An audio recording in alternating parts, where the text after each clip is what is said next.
কোরআনের আয়াত।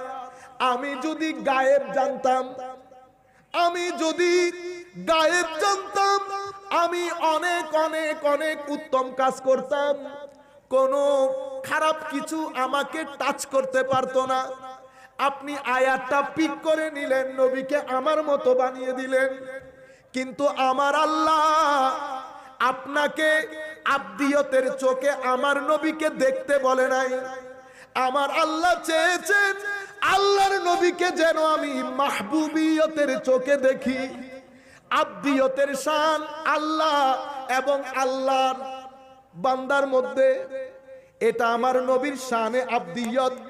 আমার নবী যখন কথা বলেন, এই চেয়ার থেকে আমার নবী নিজেকে মাটির সাথে মিশিয়ে দেন, কিন্তু আমার নবী যখন এই চেয়ার থেকে ওই চেয়ারে যান, এটাকে বলে শানে মাহবুবিয়ত। আমার নবীর টোন পরিবর্তন হয়ে যায়।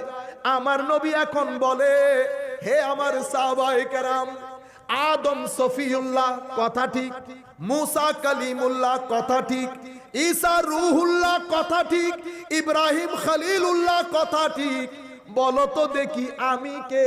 আলা ওয়া আনা হাবিবুল্লাহ ওয়ালা ফখর। আমি আল্লাহর মাহবুব, এই ব্যাপারে আমি কোনো অহংকার করি না।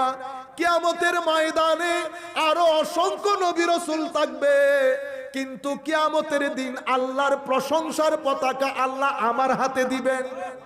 কিয়ামতের ময়দানে যখন সব জায়গায় শুনশান নীরবতা থাকবে, কেউ কোনো কথা বলবে না, ওয়া আনা খাতিবুহুম ইজা আনসাতু, কুল কায়নাত যখন চুপ হয়ে থাকবে, আমি আল্লাহর কোর্টে দাঁড়িয়ে প্রথম কুল কায়নাতের পক্ষ থেকে বক্তব্য রাখবো।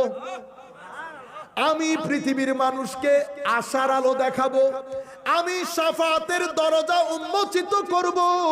শুধু তাই নয়, কিয়ামতের ময়দানে সবকিছু শেষ হওয়ার পরে জান্নাতের দরজা আমি প্রথম করাঘাত করব।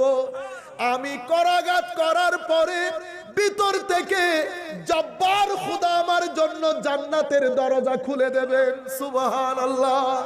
এটা আমার নবীর শান, এটাকে বলে মাকামে মাহবুবিয়ত।